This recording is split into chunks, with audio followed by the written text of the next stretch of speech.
What's good, folks? Welcome to a special edition of Disguise Coverage. I'm your host, Anthony Prohaska. Find me on Twitter at pro__ant.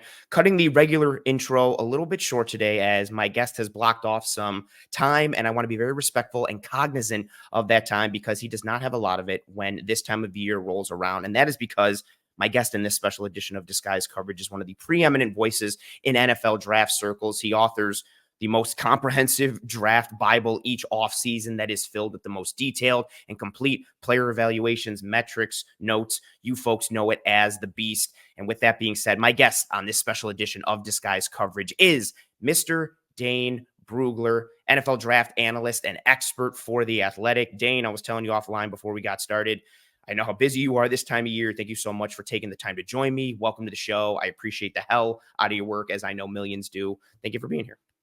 Oh, it's my pleasure. This will be a lot of fun. We're getting close, right? We're almost to the point where we're going to be reacting to picks. We're almost there, and I think we're all ready for that, but not quite yet. We're still kind of doing our predictions and figuring out what makes the most sense, what's going to happen, our projections. But yeah, this will be fun. Yeah, and I always feel like there's certain landmarks in the offseason, like the Senior Bowl hits and then the Combine and the Pro Days. And I feel like the Beast is kind of one of those last pieces because it's usually coming out like 2.5 weeks-ish or sometimes 3 before the draft. And that's like, I feel like that signals the home stretch, and then everybody starts flooring it, trying to get everything in. And of course, like flip-flopping on rankings and projections and being super detailed about, or at least I do it as well. I know you do it to a degree of being like, man, should I really have this person corner 1 or corner 2? Is this person really going to be 17th or 18th? And like, it's fine. You just live with your rankings, trust yourself, and go from there. Dane will jump right into it. Wide receiver has been actually a talk of this draft class in general, but especially for a team like the Buffalo Bills, especially after the trade of Stephon Diggs. One of the aspects I've talked about on this show and on Twitter a bunch this offseason, even before the Stephon Diggs trade, was the Bills' need for more of a true X on the roster, building that quote unquote basketball lineup at wide receiver. And right now they've got more point guards and 2 guards, and they've got Mac Hollins, but trying to find more of that X. And a lot of the conversation for fans has centered around more of the day one guys, like Brian Thomas Jr. falling, A.D. Mitchell being there, some likes or dislikes for him, Xavier Legette, Keon Coleman, thoughts in that range. But aside from the guys in and around the round 1 conversation, who are some potential X's for you that you think can be found on day 2 and or day 3 in this draft? Yeah, I don't think there's a lot of them. Right. Obviously, if you're a true X, you're going to be in demand. There's a reason for it. You can beat press. You can win one-on-one. You can win at different levels of the field. There's going to be a short list of those guys. And if we're talking outside of round 1, outside of the names that you just mentioned, I think one of the first names that comes to mind is Brendan Rice from USC, who, good sized athlete. He's 6'2.5", 210 pounds, ran right around 4.50 in the 40. So not amazing speed, but respectable speed. And when you watch him, he does win deep. He does have maybe some deceptive speed vertically. Strong hands. He can win through contact. Rarely saw the ball hit the ground when he was targeted this past year. He got that focus that doesn't matter if he's open or if it's a contested window, he's able to make those catches. I thought he got better as a route runner in terms of his tempo, his pacing. So I think there's a lot of things that you look at with Rice, with the size, the athleticism, the catch point skills, the developing route running, and you think, okay, this guy, I understand that he gets a lot of pub because of his last name and who his father is. For those that don't know, Jerry Rice, perhaps you've heard of him, is his father. But, I think that there is more to this player than just the bloodlines. There's a lot on film that you can point to and say, all right, that will translate to the next level. A lot of touchdowns, a lot of first downs. There's a lot of things that if you're looking for that potential X outside the top 50 picks, Brendan Rice would be on that short list of guys that potentially fits that mold. There's so many conversation pieces, I think, around a lot of the potential X's. Again, going from the first round guys, even to someone like Brendan Rice, for some of the points that you think Rice needs to improve on to go from being in that conversation of like, oh, this guy has some things that we like, to becoming more of like a regular every down NFL player and hitting that kind of ceiling? What do you think he needs to do to work on that? For me, some of it is really kind of playing up to that physicality and some of the aspects at the catch point. But for you, where does that's like, what does he really need to hone in on to kind of take that next step and elevate to more of a consistent player? Yeah, no, there's no doubt. I think you hit the nail on the head in terms of using that size to his advantage, to being more reliable as a 50-50 guy. He, in terms of boxing out and timing his attack to the ball, I think he has the focus to do it. It's just a matter of timing and gaining body position. He has that physicality in him. It's just, let's see it consistently. You see it here and there. I mean, and there's something to be said about when you see it on film once, he can do it. It's just a matter of consistency at that point.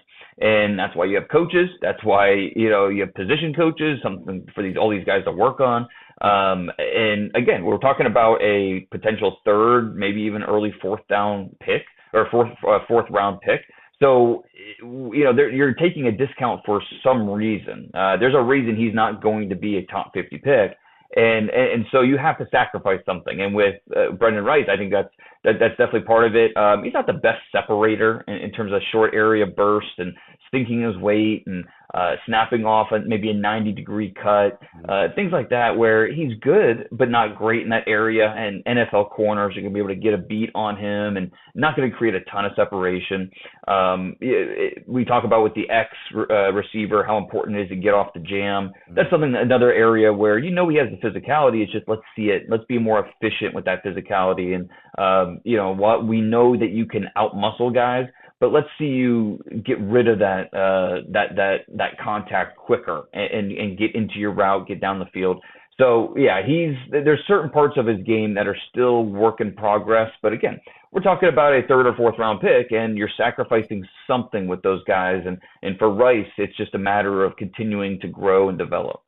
Yeah, absolutely. It's spot on. And he had a couple moments I was down in Mobile for the Senior Bowl, and he had a couple great reps, especially on day one and day two, where he just didn't finish. But as the week went on, I thought he kind of got more consistency. And I remember, talking about releases for him. I think on day two to start the day, they were working and he was working against press. I forget who was against it. He used that two-hand kind of gangster release and just chucked his man one quickly. And I was like, oh, yes, like play to that size, play to that length, use it a bit more.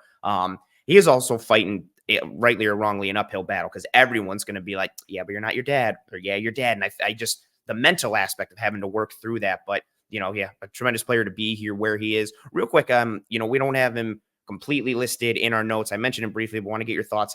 Keon Coleman is, I think, a polarizing player for a lot of fan bases now. I think people convolute the slow 40 time with him being unathletic and more of a plotter. I know not everyone watches tape or analyzes things.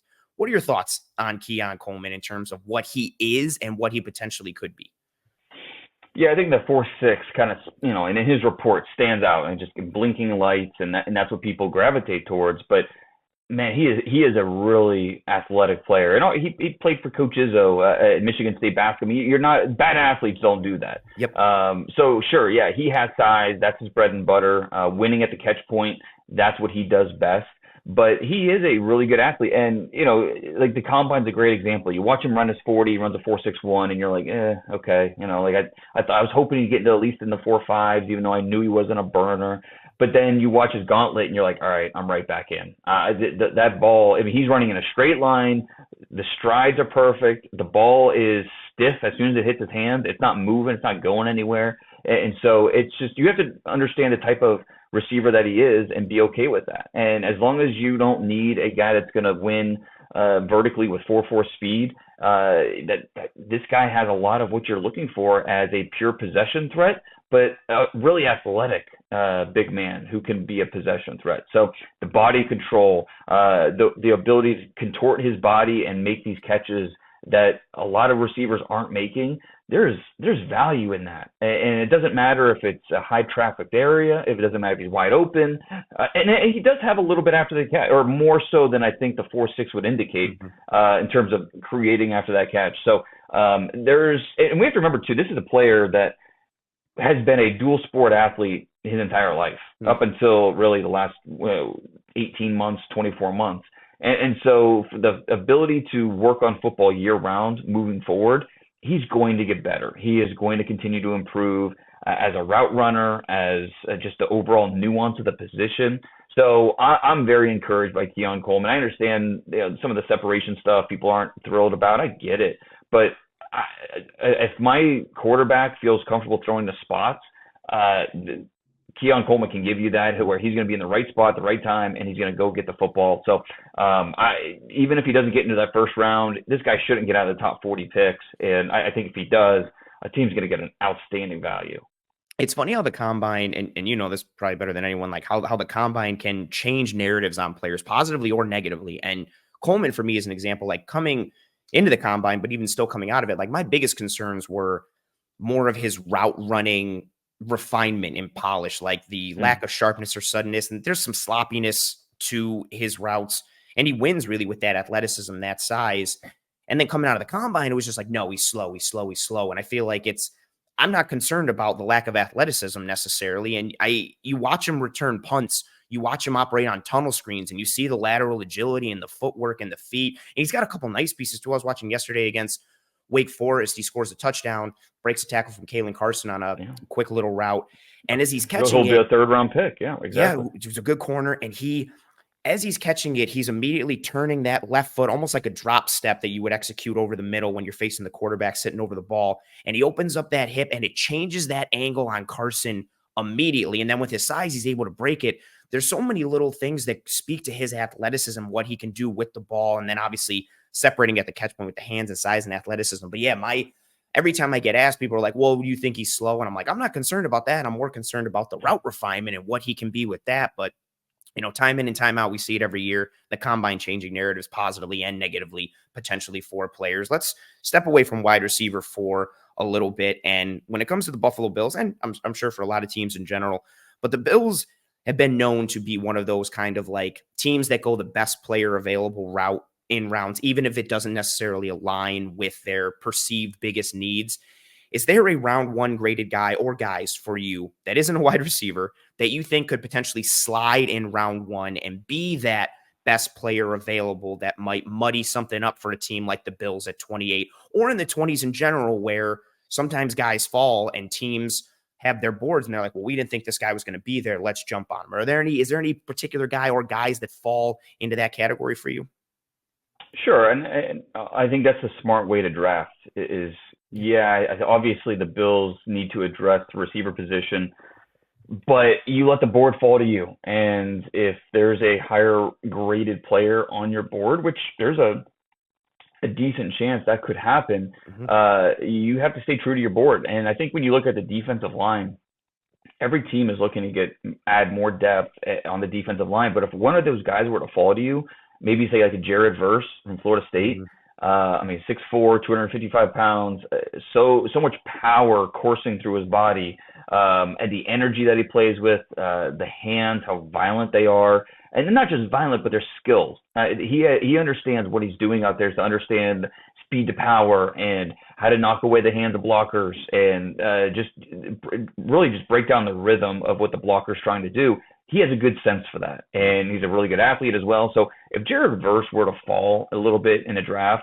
he'd be someone that I think, ideally we're drafting a receiver here, but you know what? We feel really good about the receivers we can get in the second round and third round. So let's get the impact pass rusher here. I would even say the same thing about Byron Murphy, who's the top interior defensive lineman in this draft. Another guy where you love the violence, you love the power that he plays with, but he's also skilled and he can play. He's very good against the run, very good rushing the passer. There's just a lot of twitch in his lower body, more so than any other interior defensive lineman in this class, in my opinion. And so defensive line, especially, and then also when you look at the secondary, and whether it could be corner, it could be safety. Okay, well, who's the guy that could maybe play both? Cooper DeJean. And if Cooper DeJean were to fall a little bit, which it's not likely, but it's possible because there's a lot of split opinion on Cooper DeJean. I know one team has a third round grade on him. Another team views him as a top 20 guy, but if they go in a different direction, who knows? Like Cooper DeJean is one of those guys that is not, and look, the word consensus should never be used in any draft conversation. There's no such thing. Every team views these guys a little bit differently, but some view Cooper DeJean as a outside corner, a do everything guy. Some view him as a true nickel. Others believe he's a safety. And I think that he has a little bit of everything where he can play on the outside, he can play on the inside, he can play safety. It just depends on what you want. And we know with the Bills, they could use secondary depth all over the place. And so a guy like Cooper DeJean that brings you that versatility, also going to make plays on special teams, he'd be a tough guy to pass on if he were to fall a little bit. I like that answer because it fits something I've been saying on this show for the past couple of weeks with corner just being kind of like a sneaky need for the Bills. They chose to restructure Rasul Douglas this offseason instead of extending him. He's a UFA next year. Right now, even for 2024, you're looking at Rasul Douglas, Christian Benford, who's been a steal, but who gets hurt a bunch. And then Kyer Elam is your corner 3, who really hasn't panned out the way you wanted to.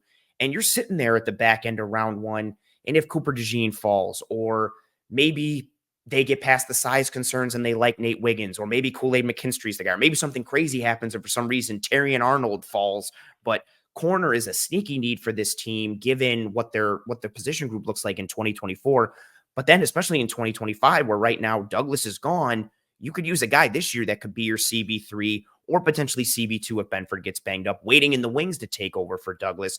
When it comes to Cooper DeJean, do you see him? I know you mentioned he has a little bit of everything. For me, he, not that he's like an enigma to me, but he's so athletic and he moves so well. But then I also find like his lack of suddenness and almost like he's like stiff or tight-hipped at times. And I've seen it sometimes in press man, and it worries me with some of how he's been run by wide receivers in the Big Ten that aren't necessarily like the caliber of athlete or receiver that I would expect that to happen with, but he can function at corner legitimately. I know you get some inklings here and there. Do you see somebody using him as a jack of all trades? Do you think that's where he's best suited, I should say? Or do you think kind of put him at one of these spots, let him hone his craft? Or do you try to take advantage of the full gamut when it comes to the skill set that he offers? Yeah, and that's when I hear people, get upset about others calling him a safety, or they like.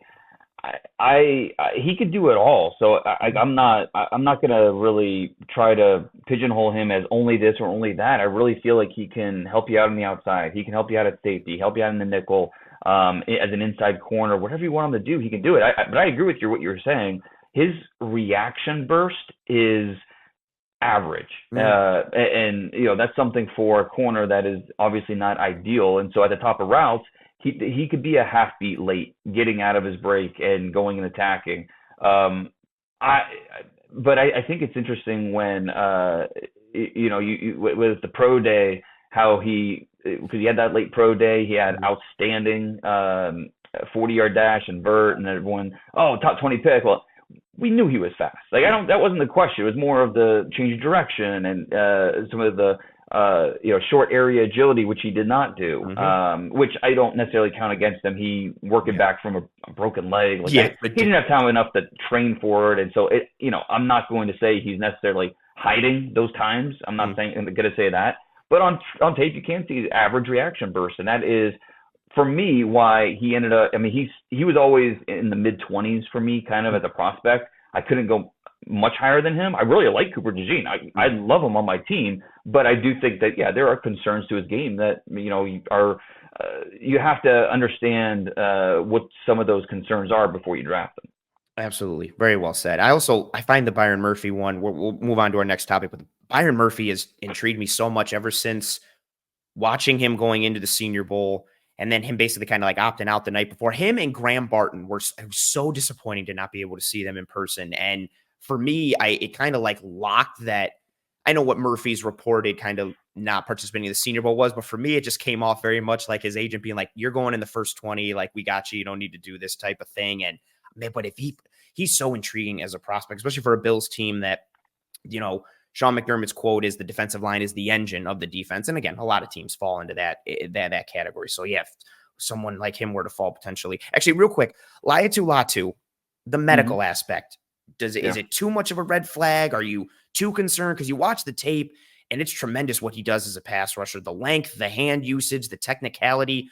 Does it concern you? Do you think it's a red flag that pushes him down in the first round or maybe even out of it, because it is serious, and because he was forced to kind of medically retire at one point, I believe, and Yeah. it's a serious fusion that he had going on in his spinal cord. Yeah, no doubt. And obviously, there's much smarter people than me that can talk about the medical part of it. And those of us on the outside, we're reacting to what we're told more so than having actual medical information. Mhm. What I've heard is a lot of teams have cleared him, more than I thought would. And so I would have a hard time seeing him fall too far. Just you look at the Rams at 19, the Dolphins at 21. I mean, I think I would have a hard time seeing him fall too far because I've heard a lot of good things about teams clearing him. Not everyone, but I've heard enough teams clearing him that I think I would be surprised if he fell outside of the top 25. Very fair. Very fair. All right. Our last segment here. Let's talk about some of the sexy stuff for Bills fans and some specific names that continue to crop up in the round one conversation or just the draft conversation in general for the Buffalo Bills. So we're going to have some ceiling and floor discussions for some wide receiver targets. Let's start with Brian Thomas Jr., wide receiver from LSU, 6'3", 210 pounds, runs that 4.340. The acceleration when the ball is in the air is just next level. Like he has if you can have another gear besides already running a 4.3, like he's able to kick into that. What do you think his ceiling and his floor is given the size, the weight, the frame, the speed, the traits, but then also some of the, I guess, lack of refinement to the technical aspect when it comes to a route tree piece? Yeah, and the best flying 20 at the combine. So to what you're speaking of, winning down the field, I think his ceiling is kind of a faster version of T. Higgins, where he can win vertically, but he can also be a ball winner. I mean, he can win at different points of the field. It's just a matter of development. And Brian Thomas is still a young player, former basketball player, focused athlete. So ceiling a faster version of T. Higgins, floor. I think probably somewhat similar to maybe like a Jonathan Mingo, who big, fast, but really struggled to separate. In college, struggled to separate with the Panthers. Rookie year was not promising, and the Panthers drafted him with a high pick in the top 50. But to me, Brian Thomas has so much ability that I see him going to be a much better player than that. But if we're talking about just pure floor, I think at the worst he'll be kind of what Jonathan Mingo brings. I hope he goes to a team that allows him to potentially early on, just not to oversimplify it, but hey man, just go be big and fast, and we're going to develop that route tree overall in terms of its diversity or in terms of its technicality, because he does have, for a guy that big who flies like that and who has that size and frame, he is able to sink his hips, and he has enough lower body flexion where he can get in and out of cuts. So, and I also wonder too with college offenses, like how much of it is like absence of evidence is not evidence of absence type of things, like what he's being asked to do versus what he can do. Because he has so many traits and pieces that you can't teach, which is why he's so high on so many guys' boards. A.D. Mitchell, similar conversation, another bit of a polarizing guy, depending on who you ask. The lack of effort at times, or sometimes the kind of, I don't know, comfortable trot that he puts out there when he's stemming his routes and things like that. But he's got explosion. He's got some great highlight work, his ability to win at the catch point and play big, but he doesn't always play big. Again, a bit of an enigma at that spot. A.D. Mitchell, ceiling, floor for him as well. I do think that AD probably has the widest range between the floor and the ceiling, because I could see him really hitting and being, my maybe most optimistic comp is Chris Henry, the late Chris Henry, who, people remember how good he was, long, loose, limber, really athletic, can win all over the field. He could be that type of playmaker, but I also think that he has a pretty low floor, and so for his floor, I'll go with like a Denzel Mims, who, there was a lot of lackadaisical parts to his game that worried you, but had so much speed and ability that you could understand why teams were lured in, but obviously it didn't work out. And I think a lot of those issues crept up that could potentially be issues with Mitchell. You never know. It just depends on where he ends up in the situation. But I do think it's a wide range between the ceiling and floor for that player. He's so interesting with just, again, the explosion and the plays at the catch point. And he can win at all three levels, underneath, intermediate, and deep, with speed or separating at a catch point. But then you just see, some of the things that you really don't like. And I also wonder how much of it is, accepted and kind of not necessarily coached at Texas, but allowed. And we see some guys take routes. I mean, it happens with Xavier Worthy. We've seen it happen with Marvin Harrison Jr. You see with Brian Thomas, guys that aren't necessarily going 100 miles an hour 100% of the time, but it's just a bit of a different feel with A.D. Mitchell. Second last guy we want to talk about here, Ladd McConkey, someone who lit up the Senior Bowl. The tape is tremendously impressive. He goes out, runs a sub 4.40, kind of puts himself in another stratosphere of conversation. What are your thoughts here, ceiling and floor for Mr. Ladd McConkey? This is going to be unfair, but I'm gonna say his ceiling is like an Antonio Brown. Like, wow, okay. The inside outside versatility, the ability to catch and run. Again, we're talking ceiling. We're talking if everything goes right, he stays healthy, he hits, everything goes right. That's the type of player we're talking about. And I understand that's lofty, but hey, that's ceiling. Now the chances of hitting that ceiling probably not super high. But I at least think that he has that type of ability because he is super talented. I do think he's a relatively high floor too. For his floor, I went with the kind of like a Randall Cobb type of player who, went to a good situation, obviously in Green Bay, and worked out for him. But maybe not as much of a playmaker as you're looking for in an offense. Randall Cobb, floor being more of a complementary piece, more so than a featured part of the offense. So I'm very optimistic about his floor, but I also think that the ceiling, if everything hits right, I think it'd be pretty special. I second the notion on that floor completely. Just he enters the league without even seeing a snap in the NFL, and nothing is a guarantee in the NFL, regardless of who you are.